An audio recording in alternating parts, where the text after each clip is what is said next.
പ്രിയ ദൈവജനമേ, യോഹന്നാന്റെ സുവിശേഷം 3-ാം അധ്യായം 7 മുതൽ 15 വരെയുള്ള തിരുവചന ഭാഗമാണ് ഇന്നത്തെ നമ്മുടെ സുവിശേഷ വിചിന്തനത്തിന് ആധാരം. നിക്കോദേമസിനോടുള്ള സംഭാഷണത്തിലൂടെ കർത്താവ് വെളിപ്പെടുത്തുന്നത് മാംസത്തിൽ നിന്നുള്ള ജനനമല്ല, മറിച്ച് ആത്മാവിൽ നിന്നുള്ള പുനർജനനമാണ് സ്വർഗരാജ്യ പ്രവേശനത്തിന് അനിവാര്യമെന്ന സത്യമാണ്.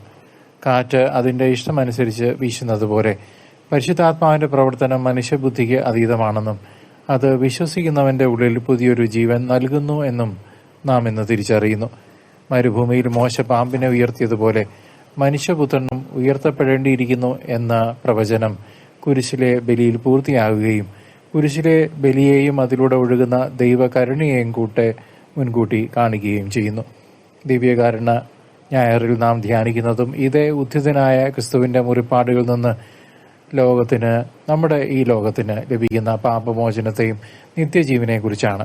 അവിടുത്തെ സ്നേഹത്തിൽ വിശ്വസിക്കുന്ന ഒരുവനും നശിച്ചു പോകാതെ നിത്യജീവൻ പ്രാപിക്കണം എന്നത് പിതാവായ ദൈവത്തിന്റെ വലിയ പദ്ധതിയാണെന്ന് ഈ സുവിശേഷ ഭാഗം നമ്മെ ഇത്തരണത്തിൽ ഓർമ്മിപ്പിക്കുന്നു. നമ്മുടെ ആകുലതകളും പാപഭാരങ്ങളും എത്ര വലുതാണെങ്കിലും അവിടുത്തെ കരുണയുടെ സമുദ്രത്തിൽ അവയെല്ലാം അലിഞ്ഞു പോകുന്നു എന്ന് ഉറച്ചു വിശ്വസിക്കാൻ തിരുസഭ നമ്മെ ആഹ്വാനം ചെയ്യുന്നു.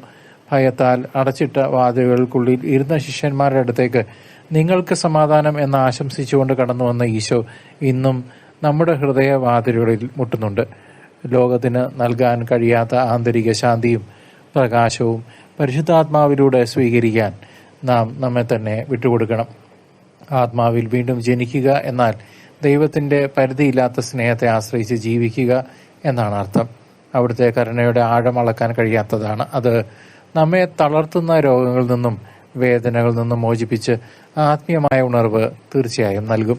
വിശുദ്ധ ഫൗസ്റ്റീനയിലൂടെ ലോകത്തിന് വെളിപ്പെടുത്തിയതുപോലെ യേശുവെ, ഞാൻ അങ്ങയിൽ ശരണപ്പെടുന്നു എന്ന പ്രാർത്ഥന, Jesus I trust in you എന്ന പ്രാർത്ഥന നമ്മുടെ ശ്വാസമായി മാറട്ടെ. ഈ ദിവ്യ കാരുണ്യ തിരുനാൾ കഴിഞ്ഞുള്ള ചൊവ്വാഴ്ച ദിനം അവിടുത്തെ തിരുമുറുകളിൽ അഭയം പ്രാപിച്ച് ആത്മാവിൽ പുതിയ മനുഷ്യരായി നമുക്കും മുന്നേറാം. പിതാവിന്റെയും പുത്രന്റെയും പരിശുദ്ധാത്മാവിന്റെയും നാമത്തിൽ നിങ്ങളേവരെയും ദൈവം സമൃദ്ധമായി അനുഗ്രഹിക്കട്ടെ. ആമേൻ.